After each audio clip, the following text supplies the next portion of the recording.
Well, my name is Paul Town. I'm now retired. I used to be an M&E mechanical and electrical engineer, coming up for a couple of years ago now. Shortly after I retired, really, I was looking for an investment to try and bolster, the income now that I wasn't working. And I came across a company which were advertising quite a high return on a bond investment, which I thought, to be honest, I suppose I was in two minds whether to invest in it, but I thought, well, I'm prepared to take a bit of a gamble on that. So I did invest in the bond, and basically from the word go, the bond dividends weren't being paid. I was constantly chasing them to say, why haven't you paid my monthly dividend? They used to fob me off with various reasons. Anyway, this went on for about a year or more. And at the same time, I had another investment with a similar company, which has now and has been for several months in administration. The two were sort of interlinked. They were both basically bonds dealing in energy production. Now, as I say, one of them failed. The other one wasn't looking particularly good, given that basically it was the same company and I weren't getting any dividends at all. I thought, well, this is going to go the same way. Well, of course, when the dividends never came through, it just sort of reaffirmed my suspicions at the time or thoughts of not investing in the bond. And of course, it made me, it was very frustrating. As I said, I was constantly phoning them up, being told, oh, well, it's going to be in your bank this month, next month, and it never happened.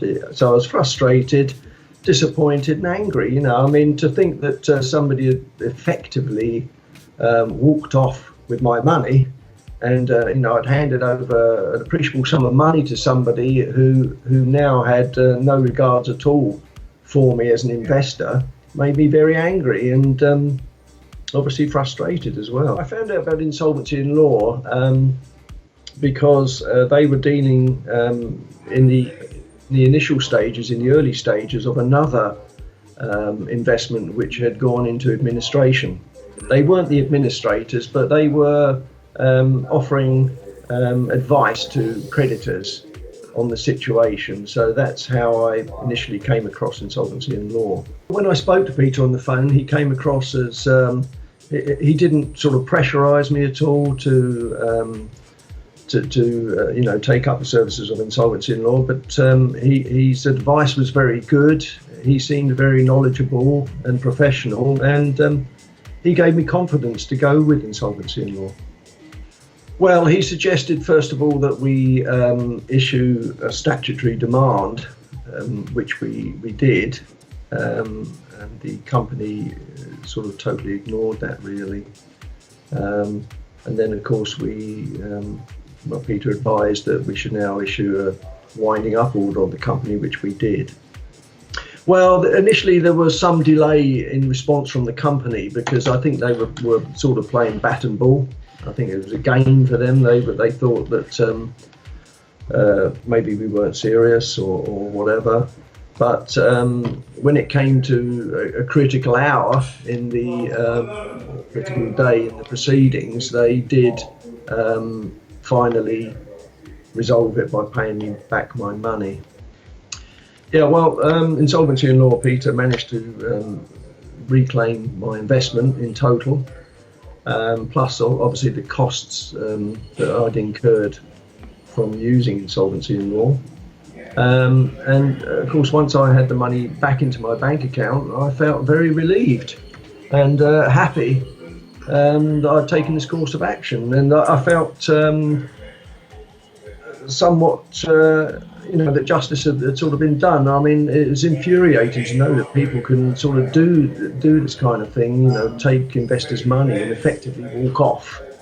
And it's the devil's own job to try and get that money back. So I did feel relieved, happy, yes, all of those things when I got the money back. Obviously, you know, when you're retired, you haven't got a regular income all the time, and savings have been accrued over the years, and to just sort of hand out a sum of those savings to somebody that could effectively walk off with it is a pretty awful thing. So when I got my savings back, it was like, wow, you know, I've got back some of my hard work over the years, really, to initially come up with that money. So it was a relief. Well, I mean, I would advise anybody in a similar situation to myself to, and I would recommend that they use insolvency in law, because there's one thing I found out, that is if you sit back and let nothing happen, of course, it makes the situation worse. So you really need to act promptly, and this is what insolvency in law did for me, and they were very successful.